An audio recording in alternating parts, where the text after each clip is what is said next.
Olé, que c'est le tira, nên phải tu dùng sung được không? Thì bây giờ các cô lên, thì tôi hẹn hẹn có số ha, để em nếu có đọc đọc số lẻ thì tôi sẽ tìm một tan thế nên đọc số lẻ.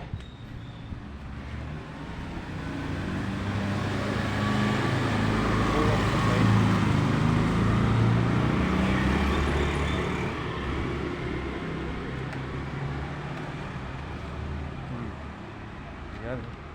yung mga tin.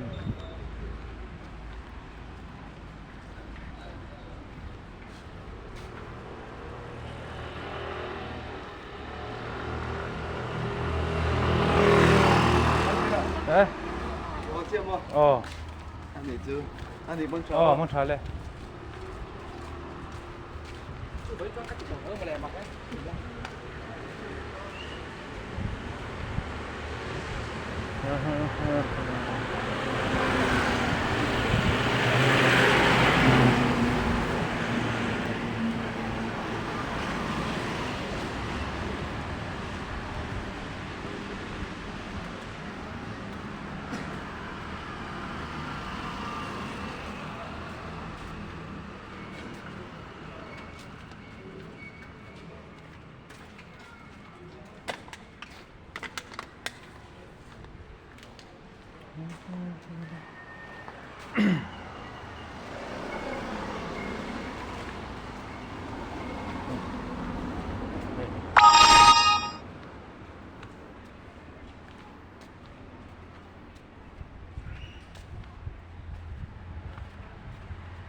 뭐.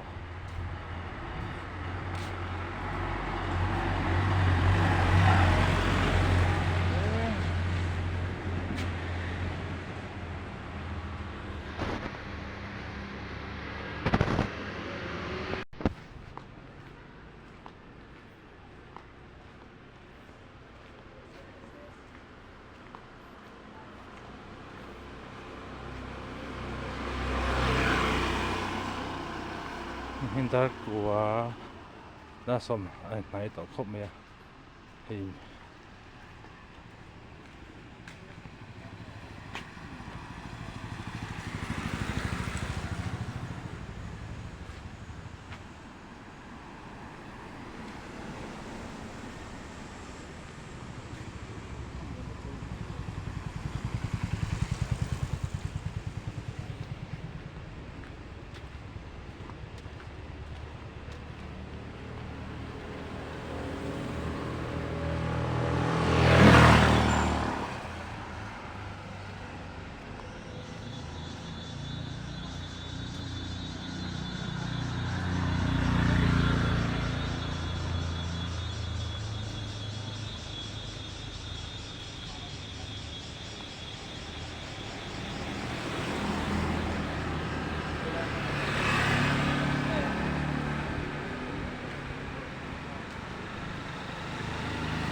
มีติดพันก็บอกว่า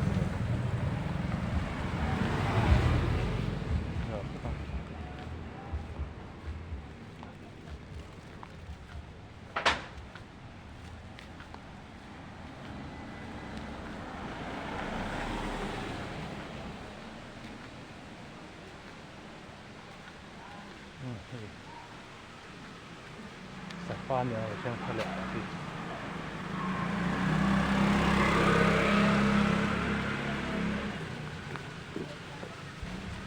สุดตอนสภาพถึงสภาพถึงทะเลตอนที่เหมือนอยากลุกลง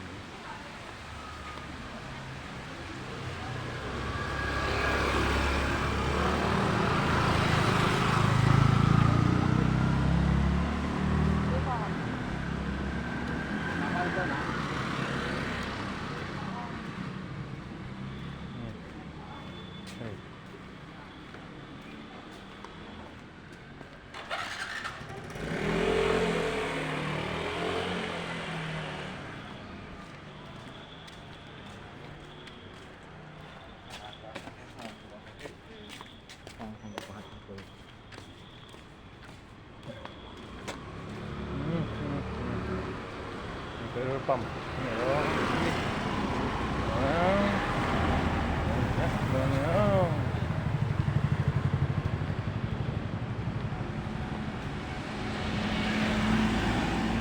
giá là muốn nông từ hành lạc từ phía nam bắc là ba tiền công trung à đi câu về lại là số tận thế pero pamaan pero lại thế đâu anh lăng anh nói cái lối đi lăng khăn mấy à hành muốn ép em tụm rồi ba xin lấy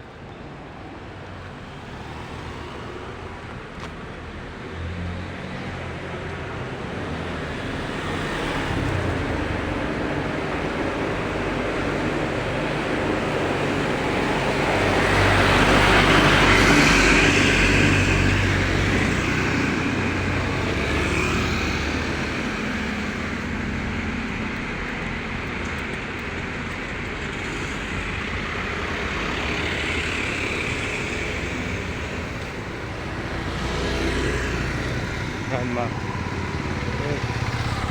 các chủ quyền cũng là của họ này đi cái rồi lại thế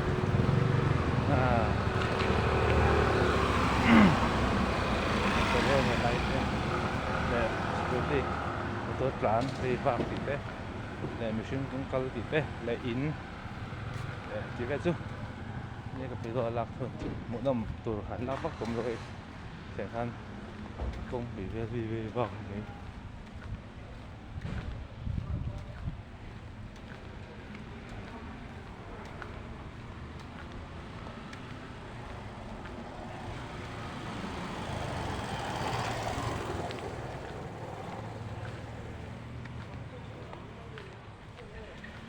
năm tuổi học đấy nó sẽ khăn sẽ khăn một cái về phạt để vì xuyên cũng có tiền đấy cái tiền về chứ anh mấy đi bài tiền về đó còn số thể đi chứ một hôm em tụ hộ phạt nó ba tôi làm đai anh có vào khăn mấy à vì xuyên cũng có này làm lại cái đấy thôi ok vâng bắt đầu coi bắt đến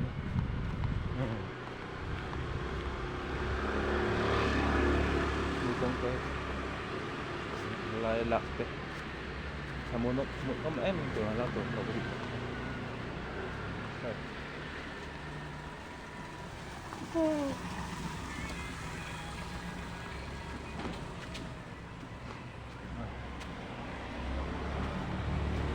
có xế nó sáng gì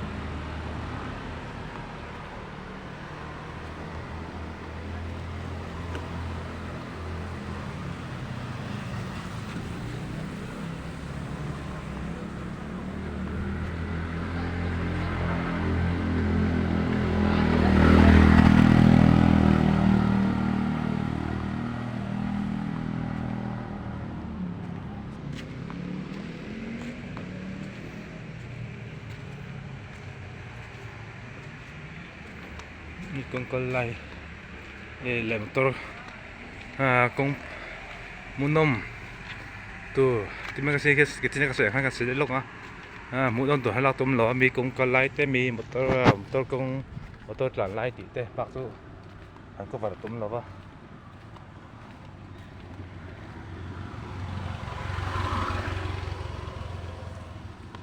để sẽ về tên về không sẽ in thì chính đó thế cả thì với một thêm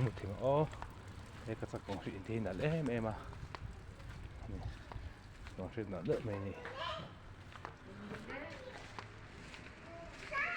yeah mua xin con chuyện là đỡ mày thì mấy con vật to cái câu khăn nữa hàng câu vật sẽ khai mỗi năm tù hiểm vọng là ba như vậy một tớ tràn lái tí phải thế phải bị xin mi công can lái tí thế có phải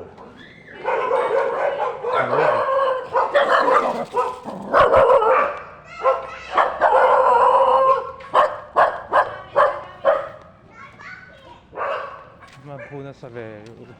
tùy khai nó là số tôi tên ôm gì nhỉ thì chúng sẽ bê gì cho con vào đây này thì tụi con là cái bê lâu đi ha này thì chúng sẽ bê gì cho con cái thắc mình chứ mà đi cho con là mình sẽ phải tới một cái nữa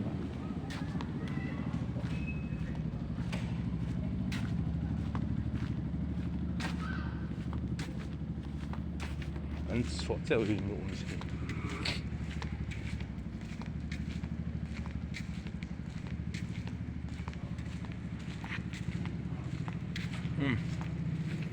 khác xiềng khăn mũi nông tù ống lầu mô bên đó mũi nông tù hẳn mũi nông em tù khác tôi xin tôi hiện lạc thời em lo cái bên đó cái là vá mà nó cho cái lạc thể chun thì lại lại comment cái thể cái level nó chỉ là lắm đó nha chuan hay hiện cái hộp pay mấy cái là mình vẽ cái thằng tổ chuan nên xiềng khăn xây tổ xây cái xiềng khăn cái trên cái xiềng khăn lạc tuổi vàng tuổi một năm tuổi lạc tuổi vàng một tuổi lăn lai tít té mình xin về vác mình xin công cá lai tít té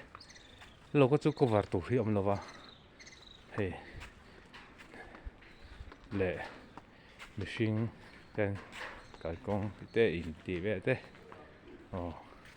cái chỗ có vật thể trên này anh có vật tuổi em hi một năm ông lâu vào in ta hi một năm tuổi số cái chặt chuyện mà xem một tuổi cái chuyện là ông lâu kia nè hôm nay chăm cho nên tuổi sinh đẹp với một năm tuổi nó bằng chuẩn bị nó bằng hô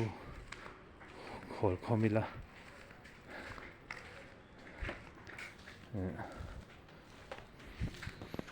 hôm nay một con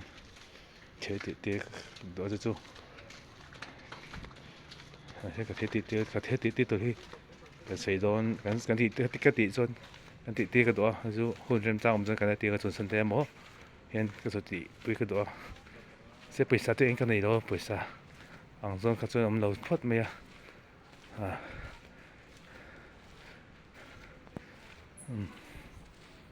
bây giờ cái chết đi thế cái cái xí lông mấy cái gì cái sẽ chết đi thế cái tí rằng á con giống chuan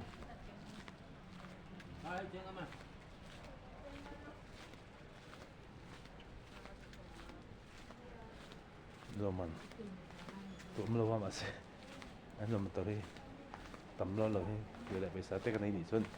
anh làm tụi đi cái lấy sang là suy tỉ mấy mấy thế mà anh cái lấy sang cái là thì đây bị sát cái này rồi bị sát cái này thì miệng em đang anh thế thì anh thì lúc từ cái này về đó cho nên thì một nghe musical chair em giải thì thế 내가 너 버튼 부위가 방법 전대 hiện ở formula 이제 우선이 sẽ em tinh cái đó rồi cái thế đó buồn như sẽ là bật đầm tiêu chân trên ra đã chuẩn bị nó cho bộ anh của lấy các thầy nị cho nên các thầy bây giờ có số đón tàu rồi bị hàng xuyên bây giờ số có túng tàu sẽ khai thi cái tỷ của các xây các cái nghiệm thì các cái trong đâu cái thị cho nó tỷ chua cái chân là mang hiền cái chân là ở khi tôi tìm một tan cái tỷ chọc xóa sáng ngay cái tụi mà cái sẽ cái khéo nghiệm cái mà sẽ về đó cho có số đón thôi xem thì khéo cái số đón mới thành rồi số cái tấm thôi nó bỏ hồ sẽ bị nó bỏ hồ tiền hồ không đây bỏ hồ tụi thế mà thế tại là tèo thế đấy không thể không không biết đâu anh cổ rồi không chân lợn chân anh đi thể cho nó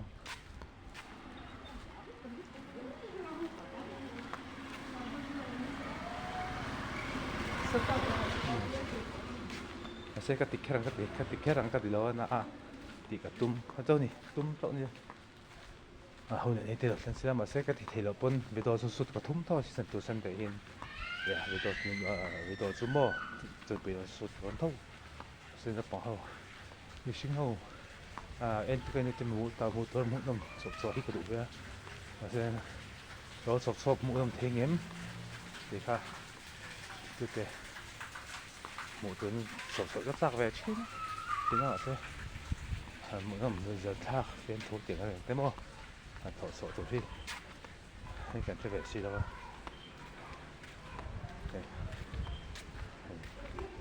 tắm lại rồi này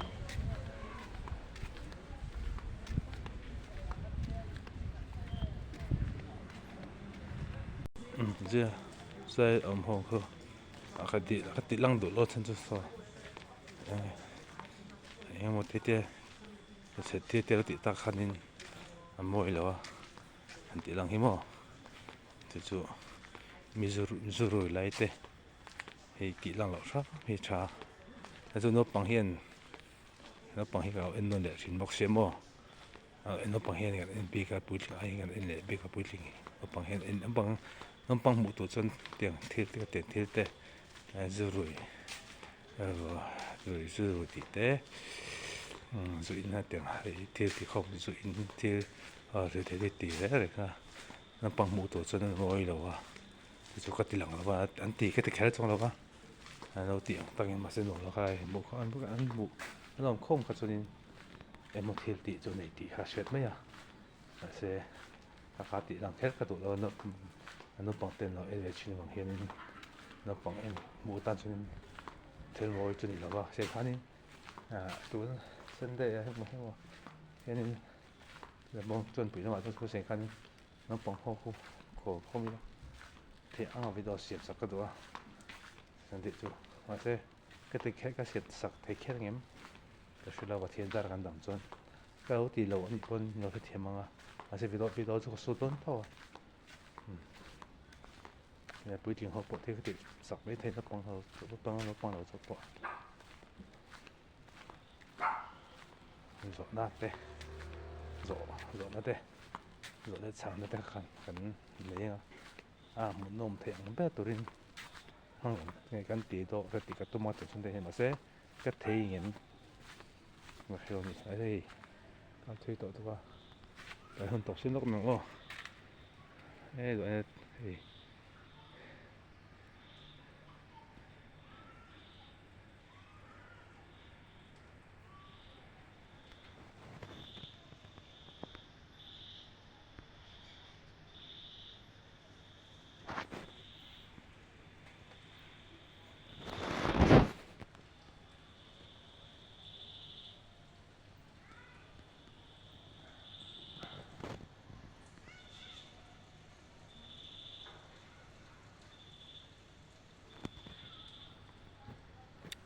tuần xuân đây các sản phẩm nó bằng một tối lên một con nước chảy những cái xe cái độ trên đó sẽ hành hay thì cái tì thấy khe ngém cái lâu à kalau thấy đi chọn những đâu cái khe từ video lọt khe từ tên mũ tan hay thọp sọ cái độ em mà sẽ hành một năm tuổi thì vắng tuổi thì sẽ hành một tuổi cả công việc hay nên tên công việc hay về lâu cái tên cái blockchain là một năm hi vắng tụi con tôi làm lại thì thế mi công cái lại machine công cái mi công cái lại thì thế bác cho vô phản có vào tóm rồi và sẽ thì một năm tuổi cái này cái thọp sọ hay rồi tôi xin anh chọn bắt thiên gia là chọn bùi nằm bảo thế tôi sẽ khán đấu bằng lỗ chỗ bỏ bùi tiếng bỏ thông chú mà sẽ thì bùi sa cái này là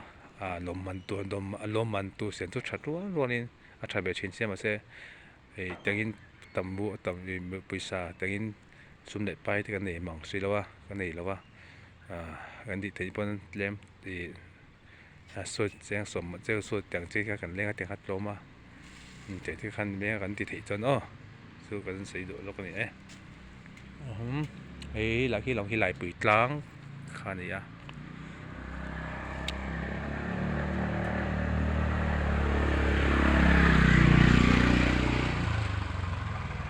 tôi nói còn hi ram hình veng khăn này tuần khi lại bị trắng cái bằng khi cái bữa gần là thành toàn một ấy bị trắng chầu khăn đi à nghĩ là mình lại bị láng là xuân hết là mình chạy láng làm bằng khăn đi à trời phúc hàng tỷ cô gặp cả khen cả đón thâu à là con cái hi cái xí lăng à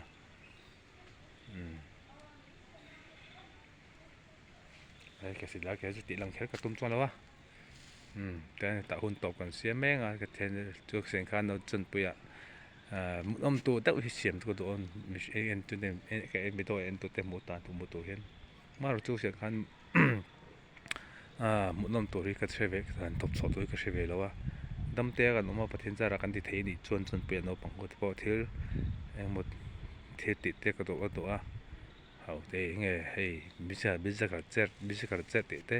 หม้อเด็ดเฟียนถูอ่างกระสังสงขานินหุ่นมันก็ดูสักก็ตัวมันเซ็กปังหูเกิดเพื่อนปังหูก็สิจ้วล็อกจงก็รู้ว่าก็ตัวเดียวเราก็ให้รู้ว่ากันติดต่อช่วงนี้กันฟมโคมจักเม้งnấu tắm nồi bên nấu bằng phải bằng hai lát bột bì rồi ta ăn âm lô ăn bằng hậu ăn âm lô ăn một tối âm lô cho nên bữa chính cái số thì tôm cái tôm xìm xìm mà ăn thì cái tôm mà sẽ cái tiêu thì thấy lâu bên bị đổ sút cái tôm thua cho nên cái mỏ cho nên là cái này là khi tu dùng xong cái là thì sao cả life lại của mình cắt thành như living rồi thì đó nữaส่วนให้หลายปีล่างรับปังกันไว้โชว์นี่